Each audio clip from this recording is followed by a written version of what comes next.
Throughout various epochs, certain languages have held sway globally.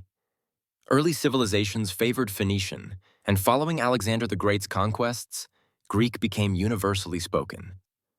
Presently, English has emerged as the practical solution for all aspects of life, whether for professional advancement, travel, education, or communicating with individuals from diverse nations.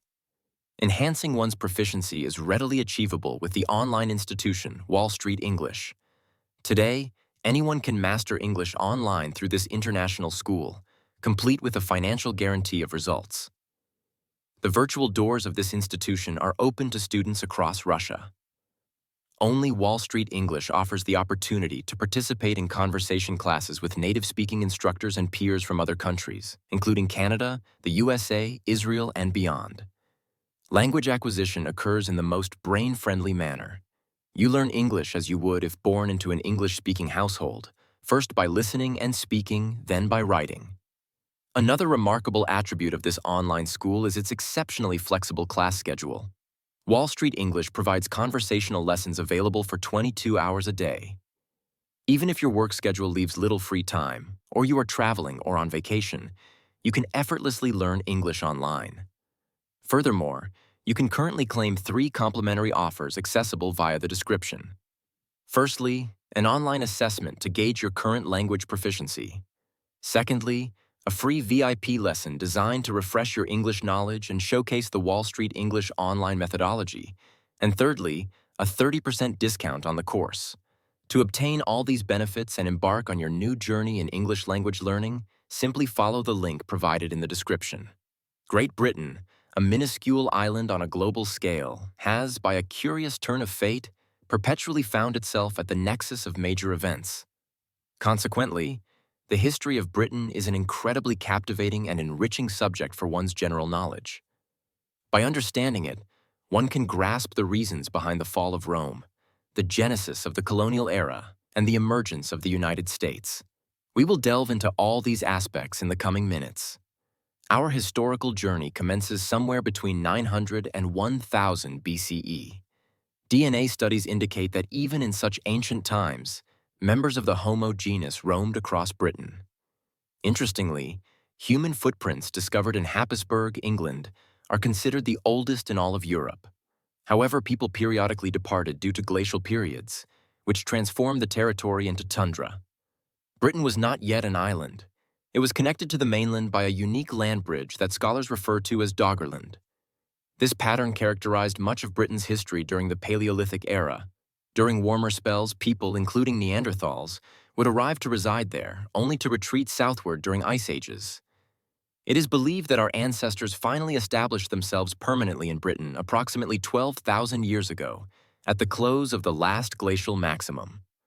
This was succeeded by the warm Holocene epoch, leading to the emergence of the first permanent settlements.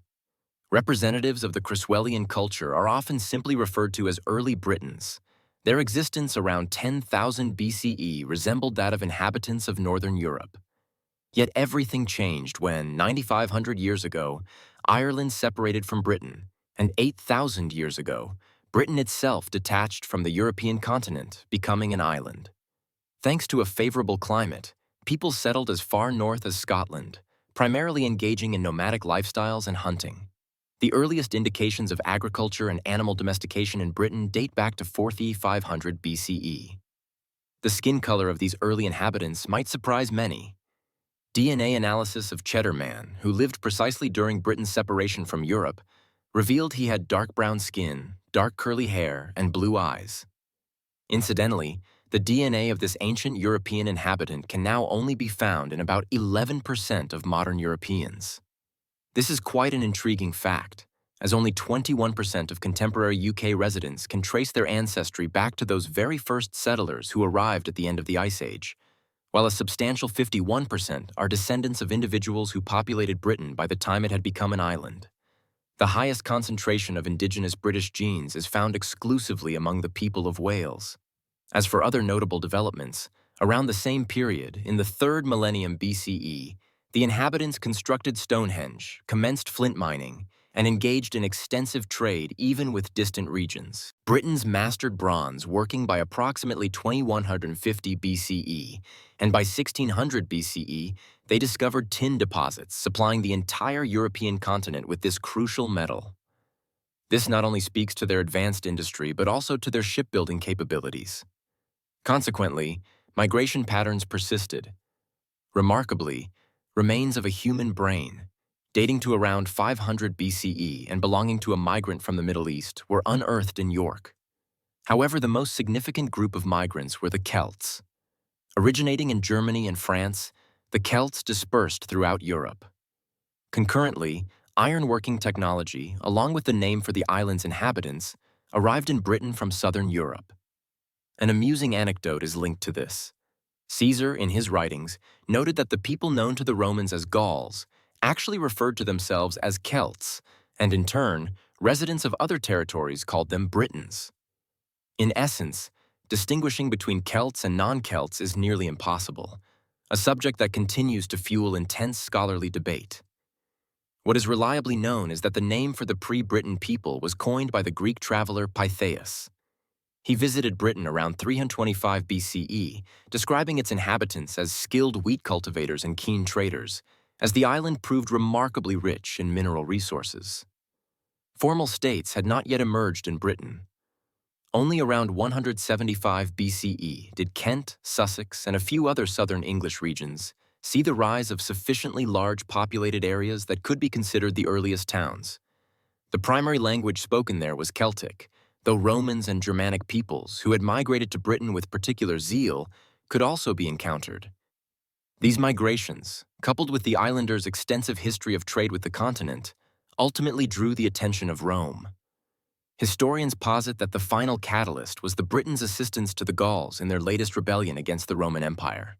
Moreover, in 55 BCE, Caesar led 2 legions and decisively defeated the Britons, for as previously noted, Britain was primarily inhabited by loosely connected tribes, technologically lagging behind the Romans. A year later, Caesar inflicted further damage upon the island, but, after exacting tribute, returned to the continent. Britain would not officially become a Roman province for over a century. Nevertheless, active trade and the island's de facto dependence on the continental empire began during Caesar's time.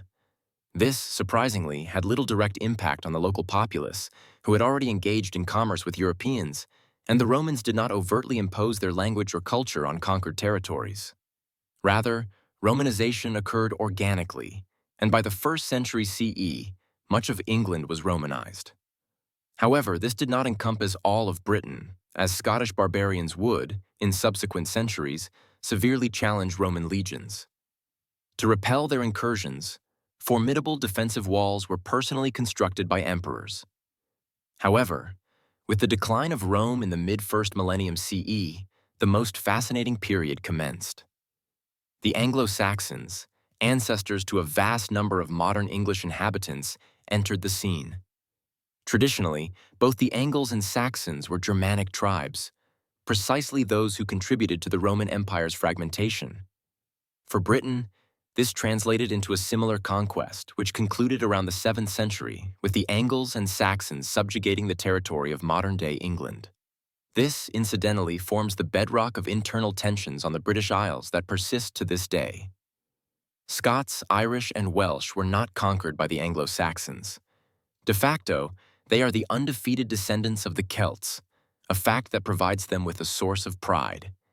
Yet despite this, the Celts remained developmentally less advanced tribes. While the Anglo-Saxons established no fewer than 7 minor kingdoms in Britain, these later united for the first time in history, adopting the name England. Alfred the Great was appointed king of this unified realm, notably losing his first significant war. Indeed, by the late 8th century, the Vikings emerged, initially targeting the lucrative territories of southern Britain. The newly formed Kingdom of England resisted fiercely, but ultimately a peace treaty was signed, ceding London and a substantial portion of lands to the Vikings, which became known as Danelaw. Only in 1018 were the English able to reclaim their territories. Nevertheless, Scotland, Wales, and Ireland continued to adhere to their own laws and customs. Yet a period of tranquility, free from European attempts to conquer Britain, lasted less than 50 years. In 1066, a conqueror decimated the Saxons at the Battle of Hastings. Norman representatives from a duchy in northern France subsequently assumed rule over England. While some historians contend that it wasn't a true conquest, given that Edward, the last independent king of England, was born in Normandy and resided there for an extended period, thus William, who seized the country, could legitimately claim himself as his heir and de facto continued the line of succession. The Norman era is considered a pivotal moment in British history as the English faced near extinction. Anglo-Saxons were forcibly removed from the aristocracy, the English language was suppressed, and almost all of London communicated in French. It was during this period that the rudimentary elements of a unified state on the island began to form, as Anglo-Saxons, shocked by the Normans, fled to Scotland and even Ireland, finding that the independent descendants of the Celts, at least, were their own people, not invaders from Europe. Nonetheless, it was the Normans who laid the foundations of feudalism in Britain and, indeed, of a unified state. Chivalry emerged, peasants were subjugated, and royal authority solidified, inspiring fear. In essence, the country was governed by the French, while the lower strata of society remained Anglo-Saxon. Even after the Normans were eventually expelled from England, the societal foundations they had established endured until the late Middle Ages. This also perpetuated the classic English antipathy toward the French, which, as you know, would later escalate into numerous bloody wars, even internally, as the question of cultural identity would become acutely contentious in subsequent centuries, sparking dozens of devastating civil conflicts. Crucially, after the Normans, the Plantagenets appeared on the scene, who, ironically, were also French. The Plantagenet surname itself originated in France and was borne by the father of Henry II, who was elected king in 1104. During the first half of his reign, Henry proved capable. He re-established central authority, levied taxes on feudal lords, and used the revenue to hire his own army. Furthermore, the English crown, through familial ties, began to acquire significant territories in France, and Henry concurrently seized Ireland. However, towards the end of Henry's life, the legendary Richard the Lionheart, his son, rose to prominence, renowned for his exploits during the Crusades. Amusingly, within England, Richard the Lionheart was deeply resented and is considered one of the most incompetent monarchs. Firstly, while Henry was still alive, Richard compelled the king to become a vassal of France and return its territories. Secondly, in collecting funds for the Crusades, Richard mercilessly extorted the last possessions from the English populace. Later, when Richard was held captive in Austria, the entire nation had to contribute to his ransom, each person forfeiting a quarter of their income. In essence, the romanticized image of the Lionheart is far from the reality. Only Richard's brother John inadvertently improved the situation. During his reign, the legendary Magna Carta was created in 1215. Another ironic anecdote surrounds this charter, as King John had no intention of creating it, envisioning in his nightmares a free populace unburdened by excessive taxes. The context was yet another series of ineffectual wars between the English and France, for which immense funds were again raised. The Pope was alienated, and the English suffered disastrous defeats on all fronts. The populace, weary of impoverished lives, along with barons fed up with taxes and lawlessness, presented the king with an ultimatum: the signing of the Magna Carta.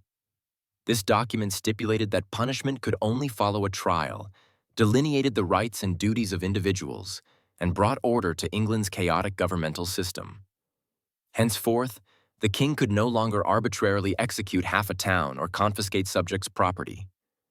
The charter would face a challenging journey, but some of its provisions remain in effect to this day, symbolizing freedom and the common people's resistance to tyranny. As for the Plantagenets, describing the subsequent life of the dynasty feels repetitive. It was a cyclical pattern of territorial wars with France, alternating monarchs, attempts to infringe upon the Magna Carta, and internecine conflicts with rebellious barons. The kings expelled Jews, conquered Wales, and occasionally introduced commendable reforms. Incidentally, it was after the conquest of Wales that English monarchs began to designate their heirs as princes of Wales, a tradition that persists to this day. Under the Plantagenets, Parliament took shape, and the rights of the common people expanded. Simultaneously, They intervened in Scottish affairs, where they met with resistance and, of course, initiated the Hundred Years' War. In understanding this conflict, a crucial point must be grasped. Up until Henry IV, who ascended to the throne in 1399, all English kings were either French or French-speaking. Henry, in fact, was the first monarch for whom English was his native tongue. The Hundred Years' War, remarkably, commenced 60 years before his reign began, in 1337. Thus, one could say that while geographically two countries were at war, French influence governed both sides. The term Hundred Years' War itself is perhaps an overstatement. As previously mentioned, detailing the Plantagenet era is tedious, as it was an unending spectacle of power struggles. Historians, weary of chronicling hundreds of conflicts between England and France, conveniently consolidated dozens of minor skirmishes into one major conflict, labeling it the Hundred Years' War. And as we noted, the war did not begin as a clash between two sovereign states, but as an internal dispute between related dynasties. It originated with the English king, as was customary, asserting claims to French territory, while the French, in turn, laid claims to English territories. In Europe, the first phase, lasting 23 years until 1360, saw the French suffer a resounding defeat. The reasons were their technological inferiority and the absence of a standing army. Each man fought for himself, whereas the English had long possessed the resources for well-trained soldiers. Charles V, the King of France, revitalized his army, reforming it along the lines of the English model. In the second phase, extending until 1380, the British were utterly routed. They, in turn, regrouped, and by 1420 had seized nearly all of French territory. The key to their success was infantry, which superseded expensive and sparse knights. Infantry was easier to train, cheaper to pay, and a formidable force could be raised in a short period. Overall, France concluded a humiliating peace treaty under which, on paper, English kings held the title of Kings of France until 1801. However, this was merely titular, for in reality, the French populace, who instigated rebellion after rebellion, had the decisive say. One of the participants in these events is well known to you, Joan of Arc, under whose leadership many English invaders perished.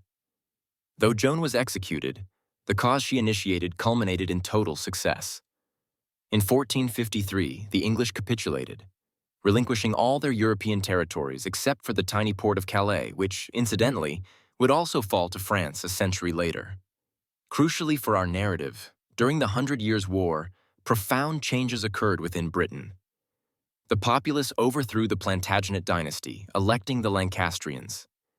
In turn, the Yorkists challenged them, initiating the notorious War of the Roses, which spanned from 1455 to 1485. This conflict was essentially a struggle for power between two dynastic branches, both descendants of the Plantagenets, but the Lancastrians bore a red rose on their emblem, while the Yorkists displayed a white one.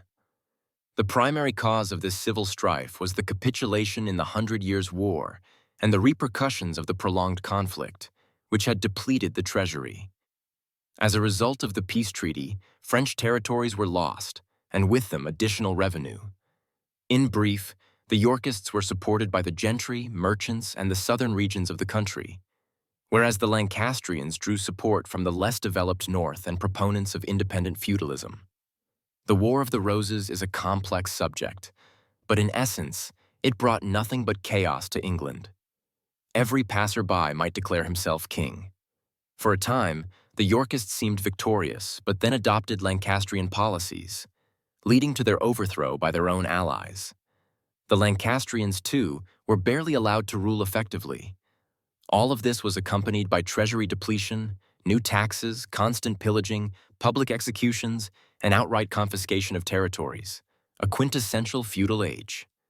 By the war's end, both dynasties had exhausted their resources and their very existence.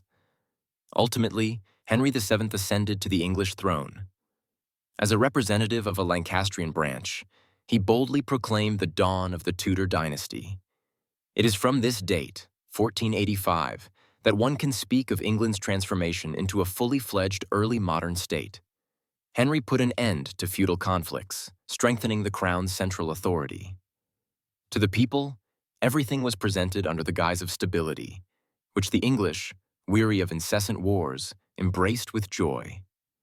Concurrently, the Tudor monarch shrewdly shifted focus from the worn-out nobility to the bourgeoisie and merchant classes. Businesses received substantial concessions, and commerce finally flourished. Henry financed an expedition to America, leading to the discovery of Newfoundland.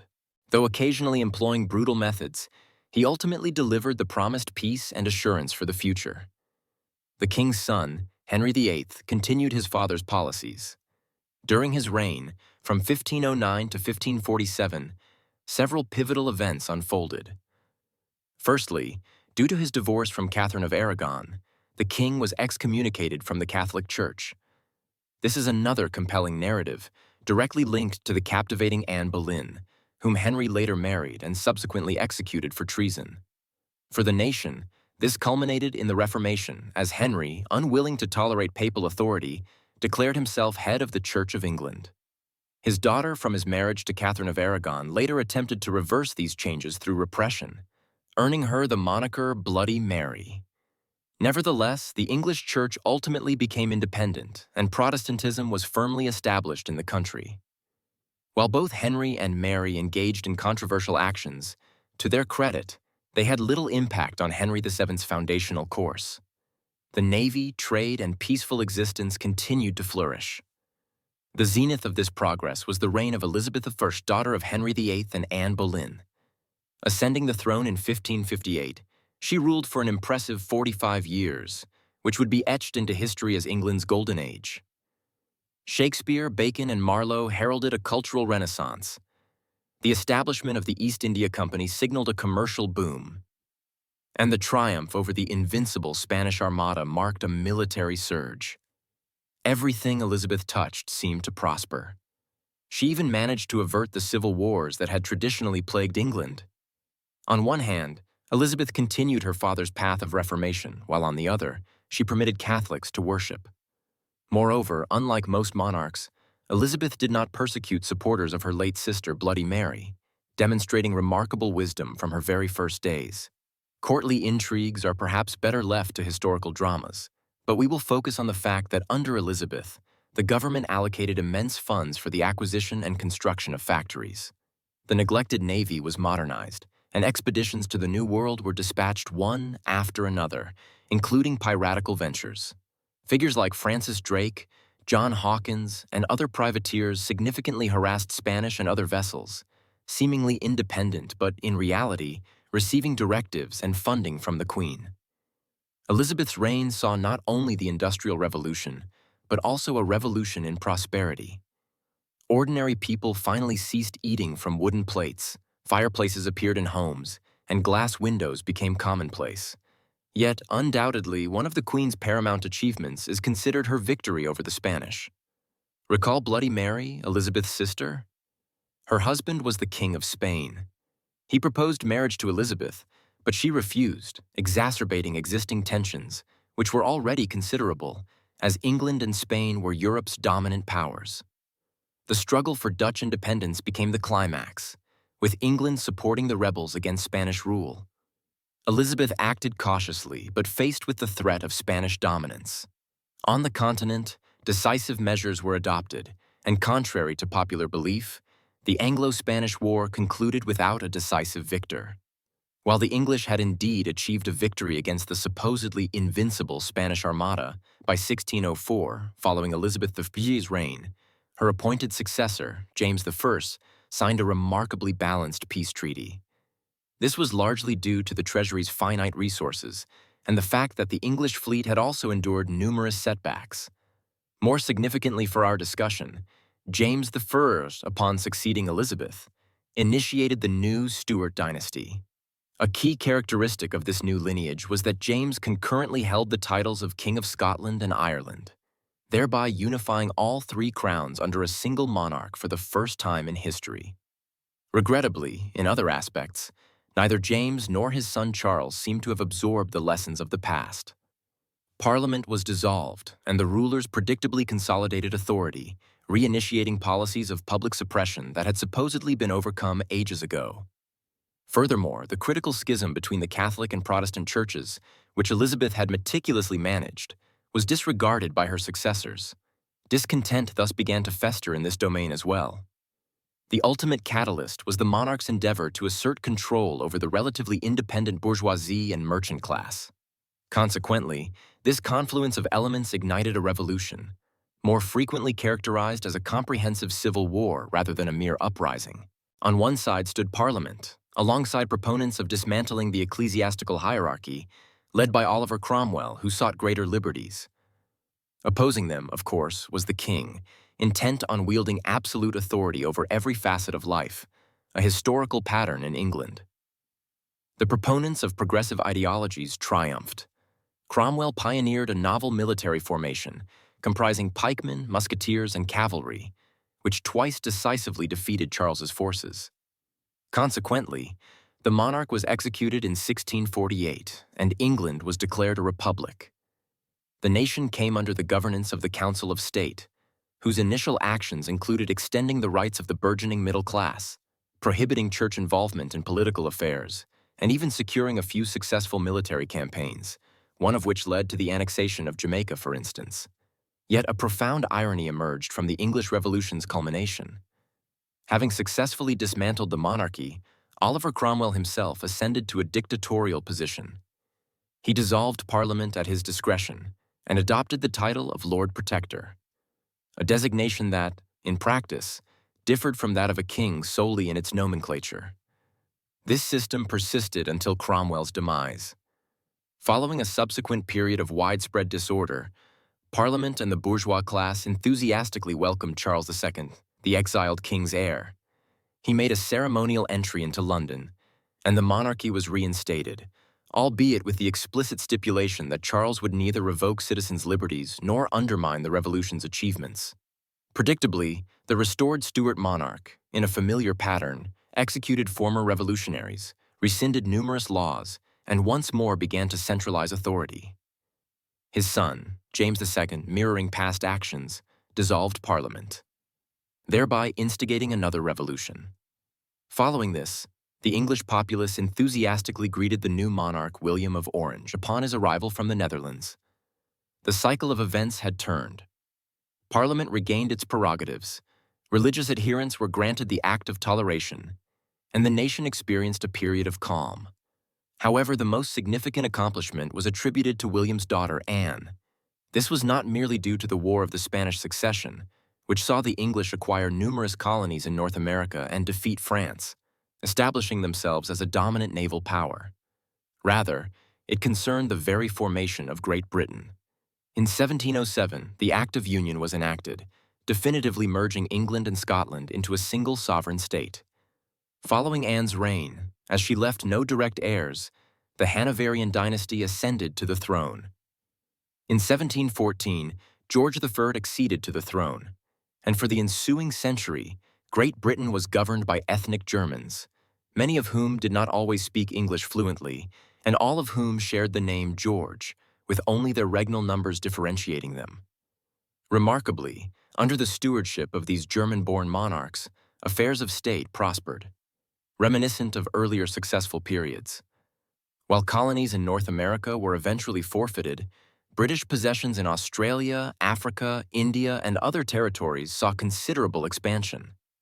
The Hanoverian monarchs progressively delegated authority to Parliament, fostering greater economic freedoms, which positioned Great Britain as one of the pioneers of the Industrial Revolution.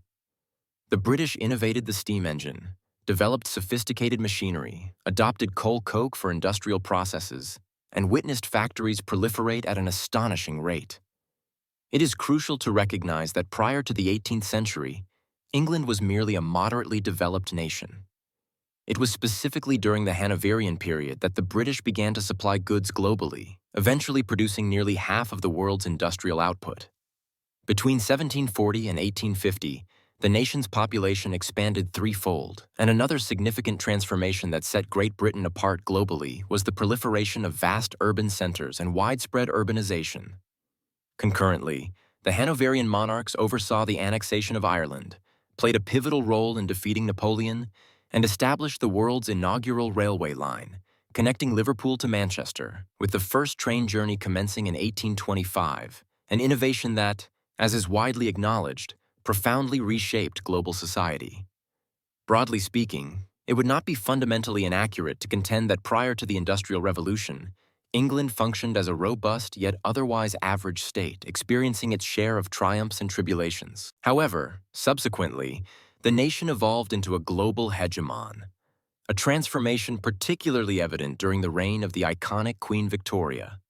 She ascended to the throne in 1837, by which point, largely due to the endeavors of George V, Great Britain had already established itself as a constitutional monarchy, wherein the sovereign's authority was considerably circumscribed.